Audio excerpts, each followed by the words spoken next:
to give us because God gives and God is good. Your faith makes God do it. Parang sino tayo para pakilusin ng Diyos?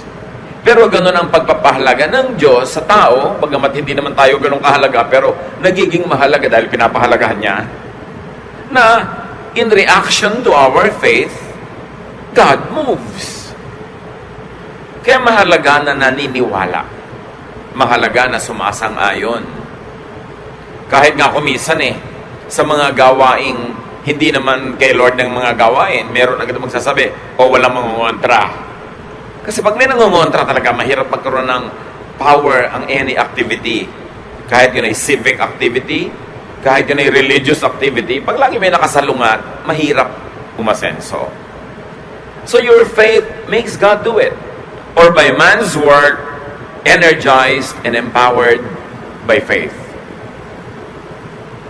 Pag ang tao naniniwala, may nangyayari kasi hindi lang siya naniniwala at hanggang doon na lang, kasi ang tunay na paniniwala nag-uudyok sa'yo para may gawin ka. Real faith urges you and pushes you to do something positive about that faith, to act on that faith. Halimbawa, sasakay ka ng bus, may nakalagay na signboard, Quiapo. Naniniwala ka na Quiapo yun, ang pupuntahan, ang susunod na gagawin mo, sasakay ka nga. Kasi naniniwala ka Kasi useless na nag-aantay ka ng bus patungong Quiapo, may humintong bus nakalagay sa signboard, Quiapo, naniniwala ka na patungong Quiapo yun, pero hindi ka pa rin sumakay. Aandar pa rin yun, kahit hindi ka nakasakay, maiiwan ka. Ang tunay na faith, may kasunod na action. Sang-ayon sa kung ano ang paniniwala at kung ano ang pinaniniwalaan. And because of faith, you not only believe, but you energetically believe to the point that you are now able to achieve many great things. Pinapalakas tayo ng faith. Pinapalampas sa mga karaniwang kakayanan, pinapalakas ang ating loob, pinapalakas ang ating katawan, dahil doon may na-accomplish. So, ang paniniwala, pwedeng tumanggap ka ng gusto mo galing sa Diyos dahil Diyos lang ang nagbigay, wala kang participation. O yung isang uri ng paniniwala that leads you to action, natanggap mo kasi pinagtrabahuhan mo. Kasi kumilos ka according to your faith. At ayun naman ay may nakaset na laws ang Diyos na pag ito ginawa mo, ito magiging bunga, if P, then Q, then nagtrabaho ka, nagkalakip-lakip ang magagandang bagay, natanggap mo ang gusto mo. Mahalaga mananalig. Yung mga iba, kahit ang dali-daling gawin, pag hindi sila nananalig, wala nangyayari Sasali sila sa contest, pero wala naman silang pananalig na mananalo sila. So lamang yung performance nila, hindi talaga nananalo. Kailangan may pananalig. How else do you receive what you want? Kakambal yan sa pinag-uusapan natin kanina. Work. Real faith is active. It inspires, empowers, and moves you to produce what you want. Mahalaga yon. Kaya ang sabi sa James 2:17, bagamat may ibang konteksto sa original use, but the universal meaning is the same. So faith by itself, if it has no works, is dead. Para ang pananalig na walang kakambal na kilos na aksyon. Nananalig ka, nag-graduate ka, ang kakambal na gagawin mo, mag-aaral ka. Nananalig ka na aasenso ka sa negosyo, ang kakambal na gagawin mo ngayon, mamumuhulang ka, magsisikap ka, magtatrabaho kang mabuti. Hindi pwedeng naniniwala ka lang kasi wala kang action. And 2 Timothy 1:7 says, the Spirit gives us power. At pag in-apply natin sa ating particular interest right now, if you believe the Spirit of the Lord is pleased with you and you're energized. So yung kaya mong gawin, kung hindi ka naniniwalang masyado, nadodoble ang capacity kung talagang naniniwala ka because faith empowers. Maraming na-accomplish ang paniniwala. In the combination of this, God's unilateral action and your own work have ultra-powerful and effective results. How else do you receive what you want? You ask. Matthew 7:7. Jesus speaks here, ask and it will be given to you. Seek and you will find. Knock and the door will be open to you. Pag humihingi ka, ibibigay sa'yo. Ang pagbasa kasi ng mga matatalinghagang salita na ito, you've got to get the spirit of the sentence at hindi mo kailangan siyang extreme ang gagawin mo explanation. You mean every time I ask, I will receive? Every time I will seek, I will find? Every time I will knock, the door will be open? I don't think that's what it means. I believe what Jesus means is this. Well, you want it, you have to ask for it. And if you want it, and you ask for it, and God likes to give it to you, you will get it. But if you want it, God wants to give it to you, but you don't ask for it, it's possible that God won't do it for you. Because there are many things that God gives us without our asking. However, there are specific things that God will not give without being asked. And the point is, we don't know when God will unilaterally, by Himself, do something, and when God wants our cooperation and participation. So para lakihan mo ang yung possibilities to get what you want, you ask, and you work, and you believe. Dinadamihan mo yung taya, dinadamihan mo yung ginagawa mo, dinadamihan mo yung tanim, para lumaki ang potential na malaki ang iyong maging ani. So, hindi lahat ng pintong kinakatukan nagbubukas.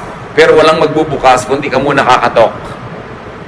So, mahalaga na kumakatok, mahalagang humihingi, mahalagang naghahanap. Hindi lahat ng naghahanap, nakakakita ng hinahanap. Pero, hindi mo makikita kung di ka maghahanap. And applied that way, we will understand why Jesus says that. Jesus is teaching people proactive faith. Meron kang dapat gawin. Meron ka dapat participation. But it's no guarantee na pag may ginawa ka, magkukuha mo ngayon po ang gusto mo. What is guaranteed is, wala kang makukuha, wala kang gagawin. So ask through words of prayer. At dyan magaling ang maraming mga relihiyosong tao, words of prayer. That's powerful when backed up by inner faith. Bali wala yung nagpe-pray ka pero bibiglang sa puso mo naman wala kang conviction, mechanical lang yung pagpe-pray. Bali wala. Sabi ni Jesus, don't be like the pagans. They think that they will be heard for their many words. Hindi nadadaan sa dami ng salita yan at paulit-ulit. Kailangan bukal sa puso. Taos. Totoo. There's another way of asking. Ask through any and every other word that is not technically a prayer word. Pwede ka kasi magsabi na ganito Lord, nawa po ang laki ng maging benta ng tindahan ko today. That is asking through prayerful words. But what happens pagka sinabi mo doon sa katulong mo sa tindahan, ngumiting-ngiti ka naman, maligo ka para maganda ang itsura natin sa ating mga customer. Hugasan mo ang mga plato para malinis, para ganahan sila. O, kailangan maganda ang presentation natin, kailangan masarap. These are words that are not prayer, right? But they are words that also ask God to bless you. Hindi lahat ng prayer yung merong, this I pray in the name of Jesus, Amen. Nagpe-pray tayo tuwing nagsasalita tayo. At hindi ba sabi kung ano pa nagpe-pray mo, ibibigay sa'yo? So gusto mo pala malaki yung benta mo, nag-pray ka, Lord, lakihan niyo po ang aming benta ngayon. Pero may mga sinasabi ka rin na words that are not technical prayers, but words that are still heard by heaven. Words that can still be blessed by heaven. Kaya pag sinabi mo umagang-umaga, buwisit namang umaga to, sira ng araw ko, prayer yan. Parang sinabi mo sa langit, buwisitin nyo na nga po araw ko, sirain nyo na lahat. And sure enough, mangyayari. Pag sinabi mo yon, masdan mo mangyayari sa buong maghapon, sunod-sunod ng mga kung ano-anong mga mangyayari sa buhay mo. Kaya pwede na mag-pray through words of prayer. Pwede mag-pray to just any word. Halimbawa, sinabi mo, Lord, bigyan niyo po ako ng mga kaibigan. Tapos may nakasalubong ka, sinabi mo, good morning. Yung word na yun, kakambal ng prayer mo. Kasi kakampi yun ng prayer mo na magkaroon ka ng kaibigan. Pero, may nag-good morning kasi, hindi mo pinansin. Ano maganda sa umaga? Pero ang prayer mo kanina, magkaroon ka ng friends. Kinukontam ng words mo, yung prayer mo. At dito tayo hindi mapagbantay, mga kapatid. Mapagbantay tayo sa formal prayer. Lahat ng sinasabi, iniingatan. Pagka-pray, ano mga pinagsasasabi natin? Lord, i-bless niyo po ang aming bansa. Pray tayo ng pray na ganyan sa Luneta, sa Cuneta, sa Quezon Memorial Circle, puro pray for the nation. Pero araw-araw sabi, ay, peste bansa ito. Ay, nakakainis. Ay, only in the Philippines. Ano mo ng klase Pilipinas? Minumura mo yung bansa mo actually araw-araw. Tapos kunwari nagpe-pray ka, natatalo. Dapat tayo mga Pilipino mag-pray through our non-prayer words to bless our family, to bless our nation. Pag sinabi mo, ano, may asawa ko, batugan yan. Prayer yun. Nagkakatotoo. Kasi sinasabi mo, and there is power in the spoken word. Why? Because we were made in God's image. Kahit tayo tao lang, kahit tayo lupa lang, hindi totoo yun. Meron tayong Espiritu ng Diyos na nasa atin. Di ba? God said, let there be light. Nagka-light. God said, let there be vegetation. Nagkaroon. Ikaw, may image ka of God in you. Ibig sabihin, may power of God that is in you. So sabihin mo, ay, pesteng buhay ito. Nagkakatotoo. Ay, minalas na ang benta ko, nakita ko mukha mo. Kakatotoo. Kaya ang tinuturo sa atin sa Bible, bless, don't curse. Always bless. Kasi yun na matutupad.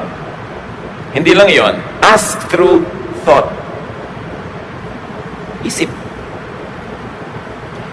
Sa palagay nyo ba, may pagkakaiba sa Diyos? Yung prayer na sinabi ng labi at yung prayer na nandito hindi sinabi ng labi. Nakarating na rin sa langit yun. That's why you watch your thought. May kaharap ka, sabi mo, good morning, ang ganda-ganda ng damit mo, pero yung thought mo, pangit. Kunwari lang, niniwala ka naman. Sabi ng thought mo, nagtutunggali ang inyong mga espiritu, naglalaban kayo. Nararanasan nyo ba yun? Pareho kayong shake hands kayo, sister, good morning, pero yung mga ainin nyo talaga nagsusuntukan. Kasi yung thought nyo, naglalabanan. At kahit wala siyang sinasabi mo, alam mo, inis siya sa'yo. Kahit wala siya sabihin.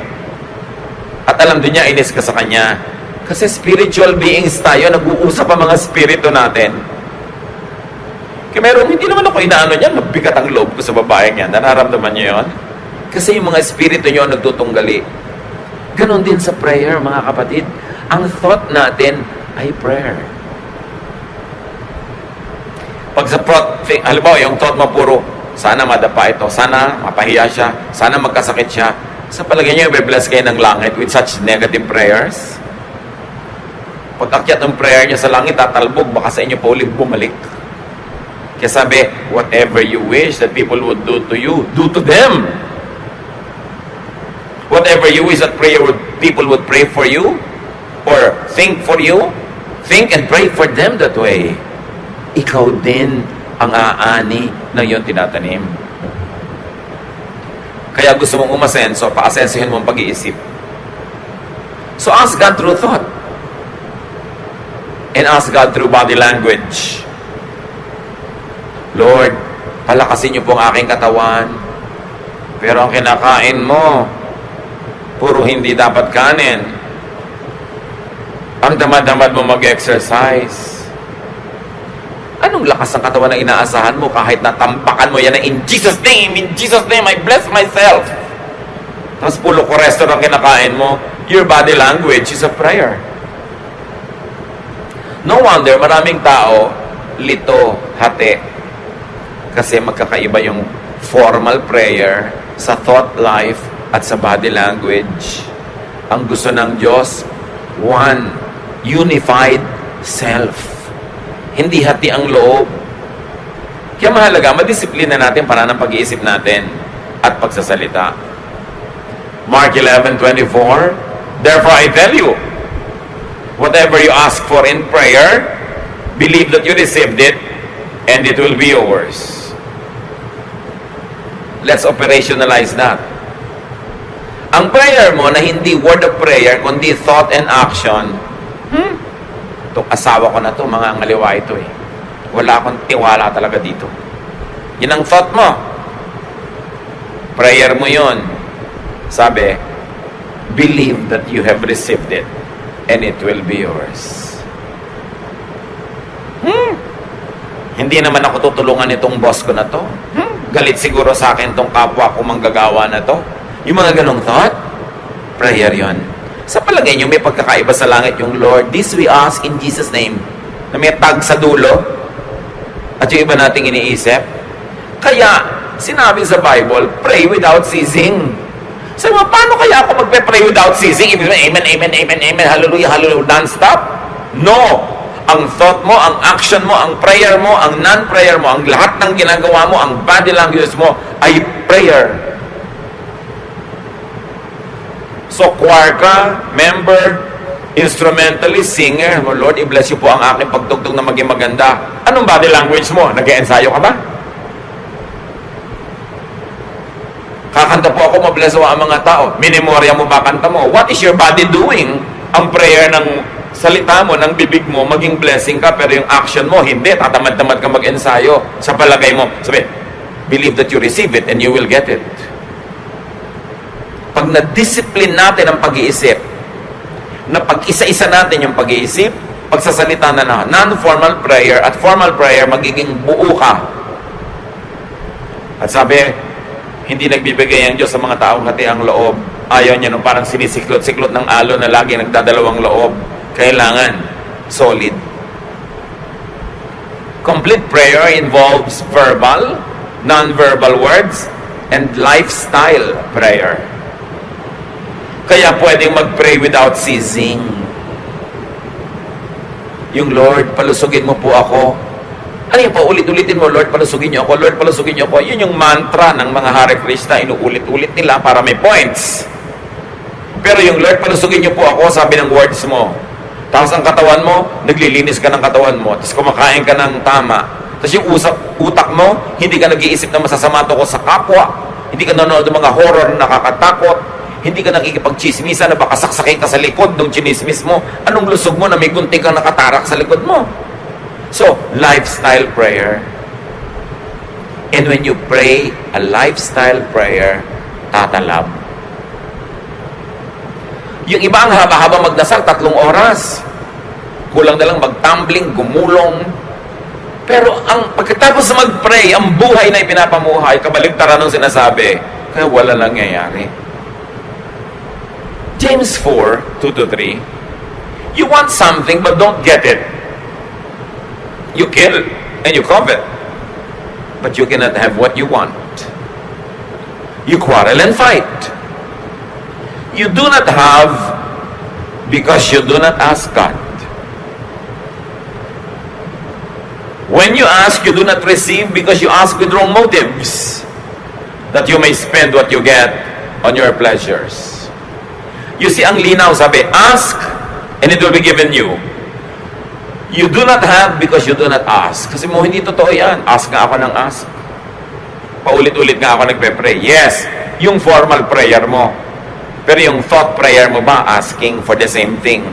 Yung bang non-verbal prayer mo, yung lifestyle prayer, yung body language, is it asking for the same thing that your formal prayer is asking for? Kaya iba nagtataka sa verse na to, ano naman totoo dyan? That when you ask, you will get it. Ask nga ako ng ask, why don't I get? Pero baka naman sa formal prayer ka lang nag-ask. Baka ang totoo, hinihingi mo magic. Kasi pag ang prayer mo, Lord, paasensuhin niyo po ako, may gagawin ka. Pero pag wala kang ginawa, pray ka lang ng pray, magic ang hinihingi mo. Hindi prayer yon. You've got to understand the mechanics of prayer. Because it is the most powerful force in creation. How to really pray. Now, according to what we have read, what ways are there that don't receive from God? Ways that don't receive from God, coveting. Humihingi ka lang dahil naiinggit ka na meron noon yung kapwa mo. Naghahangad ka lang na magkaroon pa rin. Gusto mo siguro makipag-contest, gusto mo siyang madaig. Whatever it is, may huwag kang umasa bibigayan sa'yo. O kaya humihingi ka, you receive from God, because you are killing, quarreling, and fighting. May hinihingi ka sa Diyos na mana, galing sa magulang, pero ang body language mo, nakikipag-away ka sa kapatid mo, na magmamana rin, nakikipag-gyera ka, nakikipag-batayan ka, do you think you will get it? No. And if you technically got it, may wala doon na hindi sasama sa'yo yung peace, yung blessing, yung joy. Nakuha mo lang, pero actually hubad, shell lang, kasi walang kasamang blessing, dahil inagaw mo lang. Another way that doesn't receive from God is not asking God. Now, dalawa yan, ha? It is not asking. You just get it on your own. When you try to get something from God against God's methods, it means you are not asking God for it. You are getting it on your own. Sa sarili mong paraan, dahil alam mo, kung susundin mo ang paraan ng Diyos, hindi mo makukuha, gagawa ka ng ibang paraan, under the table, evil way, you are not asking God.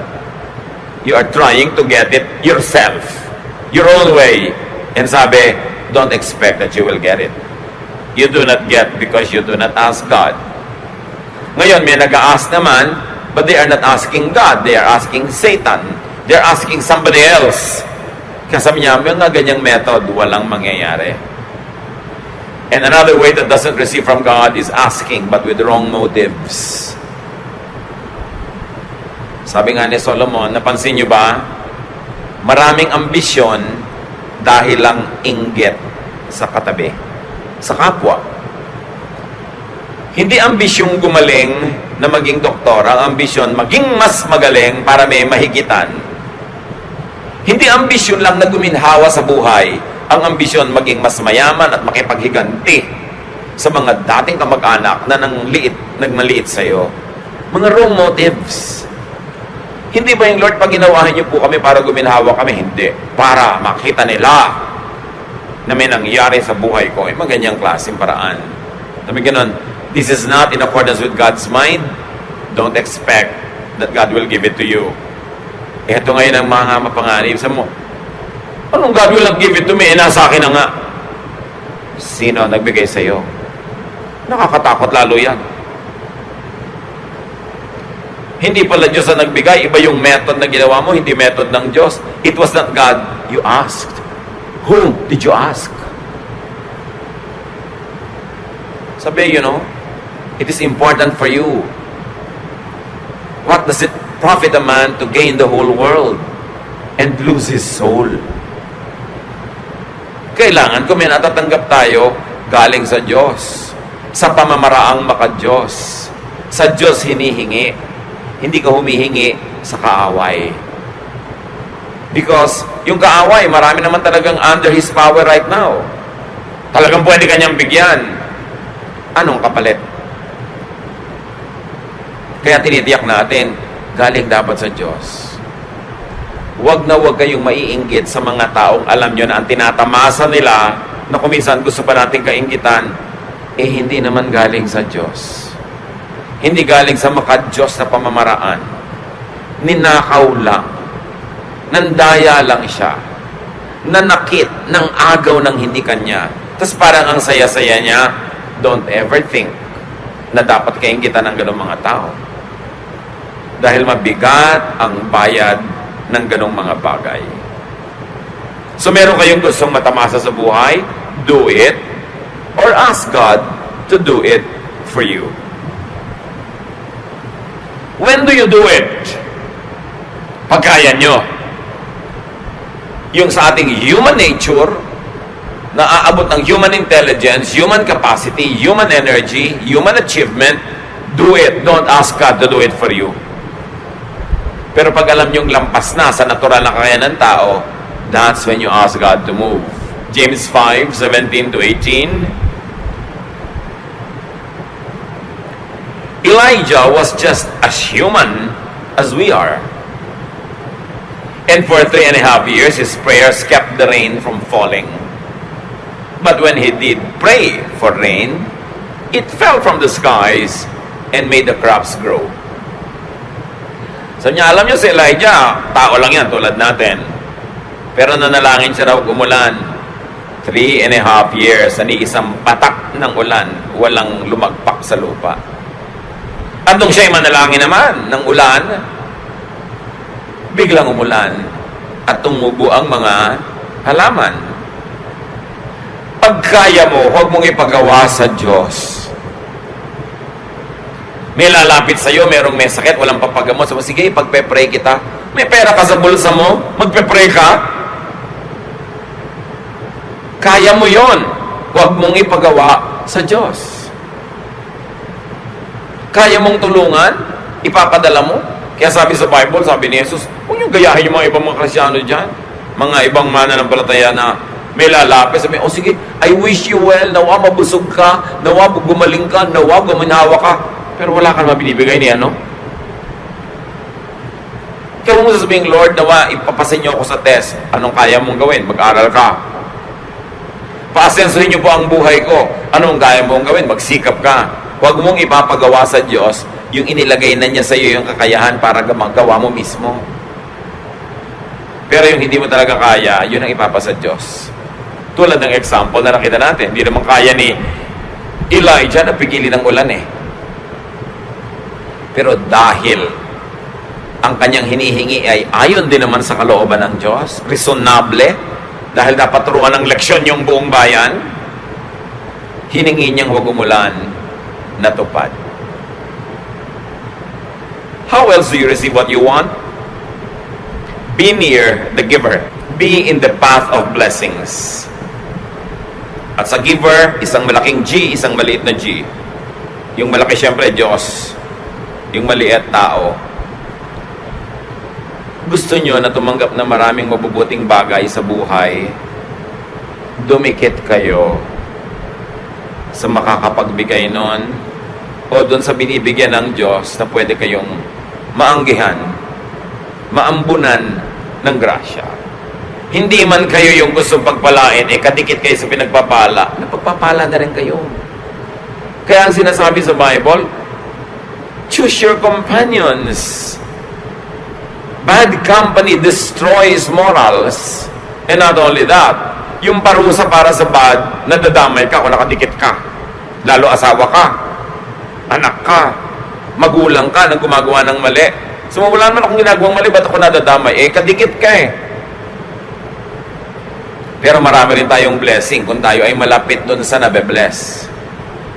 Tulad na napakarami mga gutom, nandun kasi si Jesus, hindi sila nanatiling gutom na matagal. Luke 9:16 to 18, Jesus took the 5 loaves and the 2 fish. He looked up toward heaven and blessed the food. Then he broke the bread and fish and handed them to his disciples to give to the people. Everyone ate all they wanted. What was left over filled 12 baskets. 5,000 tao daw yung pinakain, lalaki pa lang ang binilang, hindi pa nabilang yung mga babae at bata.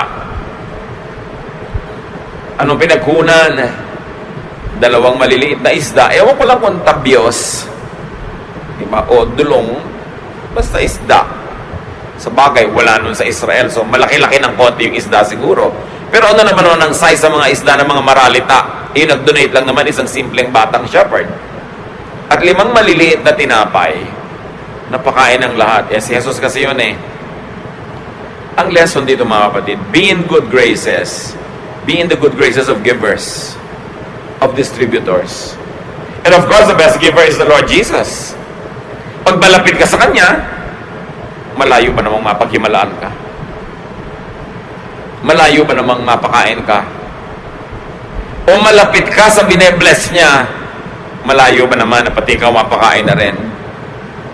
So mahalaga to be in the path of good blessings. To be in good graces of givers. Alam niyo maraming tao, kaya gutom, kaya hikahos, kaya hirap. Yung mga pwedeng tumulong at magbigay sa kanila, ininis nila, dinala, inutangan, hindi binayaran. Matapos silang tulungan, sinisbis pa nila. Bibigyan sila, mamaya nandyan na naman sila, bibigyan sila, nandyan naman hanggang kadalaan at pinagtataguan na. Marami sanang paraan para ma-bless tayo ni Lord. Pero yung mga daan patungo sa atin ang blessing, bara-bara-bara. Sino nagbabara?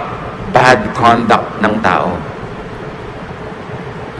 Muna ko, wala po nagpapautang sa akin. Pag may nagkukwento sa ng ganon, parang kawawa siya, ang sama-sama ng mundo. Ang dapat mong isipin, gaano karaming sinuba mo na wala na tuloy magpapautang sa'yo? Pagka may mga dumadaing, hirap na hirap po ako, may mga kapatid naman ako, asenso yung buhay, hindi ako tinutulungan. Imbes isipin mo agad na masama yung mga kapatid, ang una mong iisipin, anong ginawa mo, nakawalang hiyaan sa mga kapatid mo, at natitiis ka tuloy?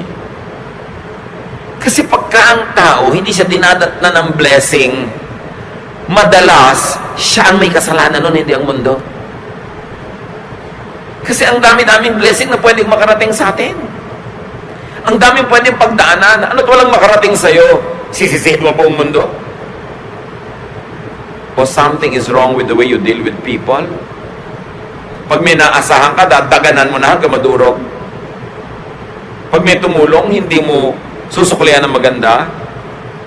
Anong kailangang sunod-sunod, tuloy-tuloy, at pakyaw-pakyaw na mali mong gawin para lahat ng tao sa planeta magkaisa-isang ayaw na nilang tulungan ka? Don't tell me sila lahat ang may mali. Kaya mga kapatid, pag may lumalapit sa inyo, huwag kayo agad-agad na aawa, huwag kayo agad-agad nagsisimpat dyan na wala pong tumutulong sa akin sa dinami-rami ng tao. Ang itatanong mo, ba't kaya siya hindi tinutulungan? Likas naman sa tao matulungin hanggang madala lamang. So do not needlessly oppose, offend, and alienate dispensers and channels of blessing. Sa isang pamilya, usually may isa o dalawang kapatid naman na medyo umaangat-angat.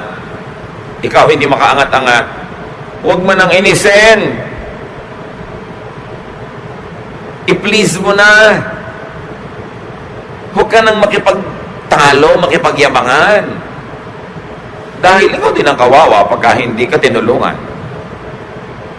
Lumagay ka sa lugar. Merong sobrang mayaman o makapangyarihan, magdahan-dahan ka bago mo banggain. Kasi baka kailanganin mo tulong niya. O kaya, gamitin niya yung yaman niya at lakas niya para durugin ka. Mag-isip-isip ang tao. Ecclesiastes 10:20. Don't even think about cursing the king. Don't curse the rich. Not even in secret. A little bird might hear and tell everything. Empleyado ka, chinichismis mo yung amo mo sa kapwa mo empleyado. Next week may memo ka, nalipat ka sa branch nyo sa Spratly Islands. Huwag ka magtaka. Bumabangga ka sa pader di ba? Babanggain mo yung amo mo. Ang daming mga mayayabang na tao, no? Empleyado ka, binabangga mo yung amo mo dahil tinitiisip mo mali siya. Sa mali siya at sa tama siya, she has the gold. And you know the golden rule. Whoever has the gold, rules. Babangga ka, ipagpipilitan mo yung alam mo. Mamaya, ikaw natanggal sa trabaho. Sino ngayon ang gutom? Di ikaw. Dapat marunong ka makibagay, makiayon. Lumagay ka sa tama mong lugar. Kasi wala kang kapangyarihan. At kahit may kapangyarihan ka pa, ba't mo naman uubusin sa pakipagbakbakan sa iba? Pareho kayong pagod pagkatapos, pareho kayong lugi. Dapat ang tao, you live peaceable lives.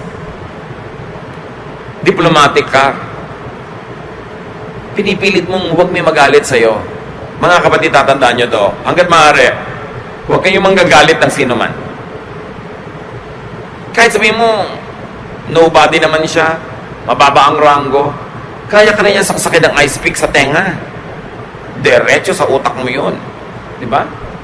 Huwag kayong manggagalit ng tao, hanggat maaari. Kasi ang taong galit, nagkakaroon ng energy against you. Pero kahit may sama ng loob sa yung tao, kung hindi naman galit, hindi dadami yung energy niya to the point na maipon yun, na kaya kanya at gusto kanyang saktan. May mga tao na kahit saan na lang mapunta, may nakakaaway.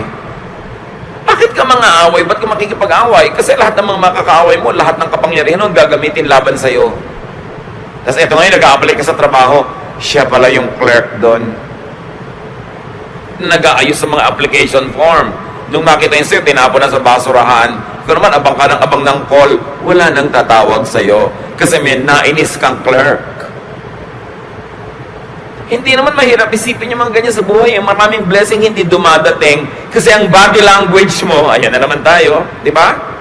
Sinasabi ng body language mo, ayokong magkaroon ng trabaho. Kasi nangiinis ka ng tao, hindi mo alam, later sila pala may kapangyarihan kung makaka-apply ka or not. Pero ang body language mo, nangiinis ka. Pero ang prayer mo, Lord, bigyan niyo po akong trabaho. Pero may natatapak sa'yo, inirapan mo. May nakasundot sa'yo ng payong, hinampas mo. Tapos biglang nagkita kayo, siya pala yung mag-i-interview sa'yo. Tapos ka na. Don't even think about cursing the king. Hindi lang yung king na may corona dito. Lahat ng tao, hari, even for just a few minutes, sa isang sulok ng mundo. At kung nagkataon, nandun ka at kailangan mo yung tulong niya, siya yung hari, walang mangyayari sa'yo. Huwag pala away. Huwag nakakainis. Be likable. One, because you're godly. And even if you are not godly, be likable because you are wise. Because when you are liked, people help you. And we all need help to get off.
To start off. Sabi nga nila, we all need help at the beginning and at the end. And people help those that they like. Kahit sabihin mo pa na self-sufficient ka ngayon, may kaya ka ngayon, malakas ka ngayon, lagi bang ganyan yon? Yung mga magulang na malalakas, may kapangyarihang kumita ng pera, hindi gamitin yung kapangyarihan at yung tanghaling tapat ng lakas ng buhay nila para mahalin yung mga anak. Ang nakatanim sa puso ng anak, sama ng loob sa magulang. Yung pag-neglect ng magulang, pagpapabaya sa kanila, pagtanda mo, aalagaan ka kaya nila. At alagaan ka man, minimum na lang, wala nung dagdag na mga palabok at pampasarap dahil hindi ka naman mahal eh. So sinayang mo yung pagkakataon na yung mga anak mo, dependent na dependent sa'yo, walang ibang pwedeng asahan, mga inosente sa buhay, pinalampas mo, hindi mo tinaniman ang lahat ng mabubuting bagay. At pag naglakihan na sila na hindi mo na pwedeng taniman at baka wala ka na rin namang maitanim kahit gusto mo, doon ka ngayon nangangailangan ng ani. Paano ka? So kung ang prayer mo, Lord, nawa pagtanda ko o kung mga ilangan ako, mahalin ako ng anak mo, ano yung body language mo ngayon sa anak mo? Iba yung prayer, iba yung body language. Ganun din sa asawa. Ang laki-laki ng pera mo, hindi yung asawa mo i-treat mo. Kung sino-sinong ipapasyal mo sa Boracay. Pagka naman dumuso ka ng dugo at nagkasakit ka, balik-balik ka sa asawa mo. Aalagaan ka ba niyang dala-dala mo sa Boracay na yan? Ako, labo yan. Ang tao sayang, sayang yung lakas, yung pera, yung panahon, hindi ito pinagtatanim ng tama. Kasi akala nila lagi na lang silang self-sufficient. But no, darating at darating yung panahon na mabubuhay ka lang dahil sa awa ng kapwa. Kaawaan ka ba? Kaawaan ka kaya? Nung ikaw ba ang may kakayanang maawa ay naawa ka?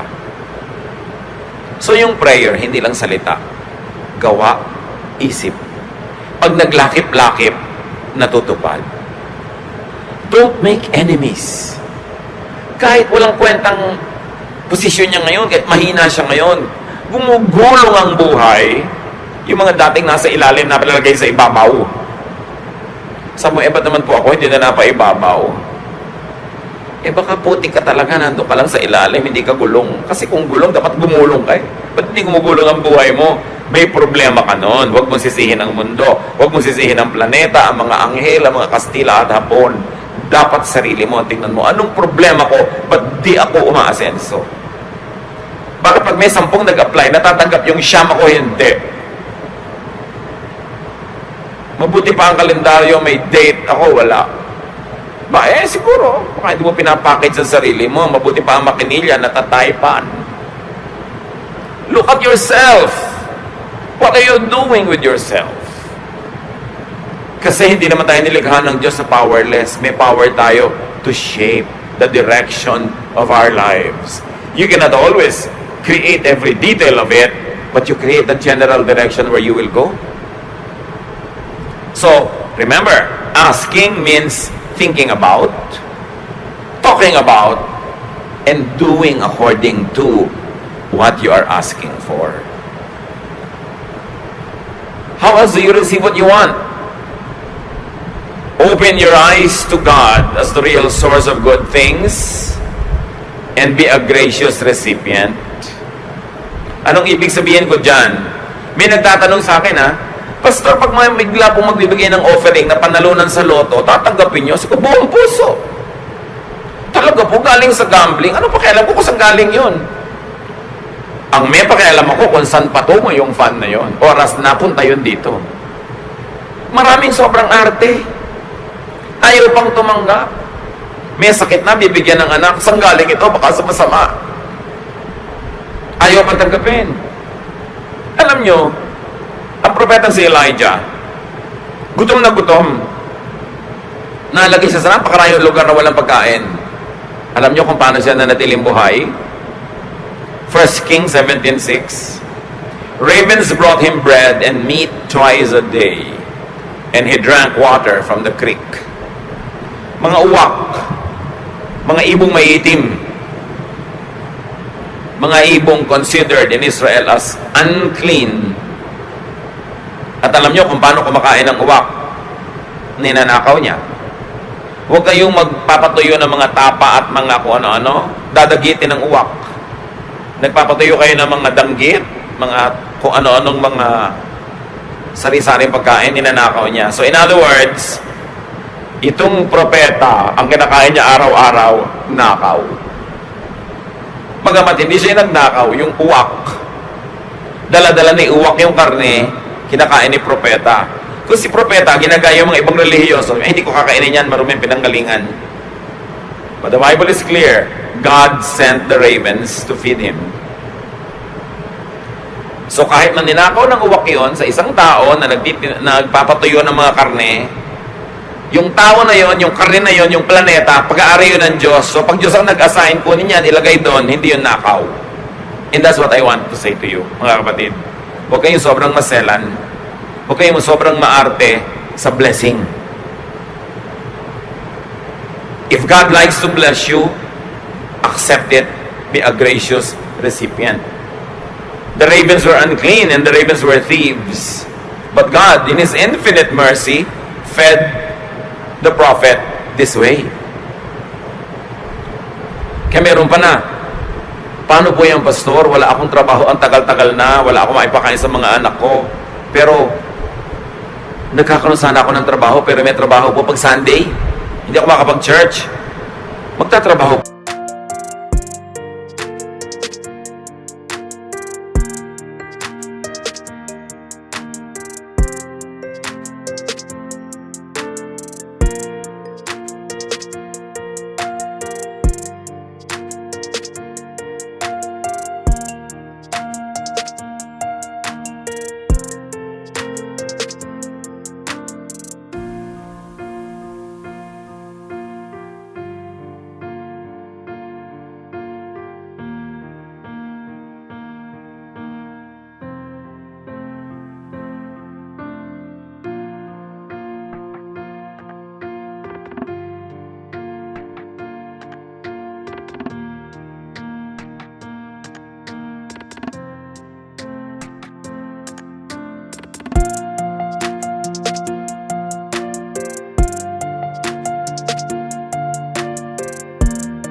Ba ko? Eh dapat, no?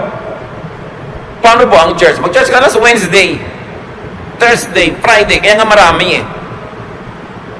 Hindi ka na nga makakain dyan eh. Pagsisimba pa sa linggo, unahin mo eh. Ang dami namang araw ng simba. Ang daming araw ng paglingkod sa Diyos. Meron pa, naku, tumutugtog po ako sa church, wala akong katrabaho, pero ang gift ko talaga tumugtog. Meron kumukuha sa akin sa gig.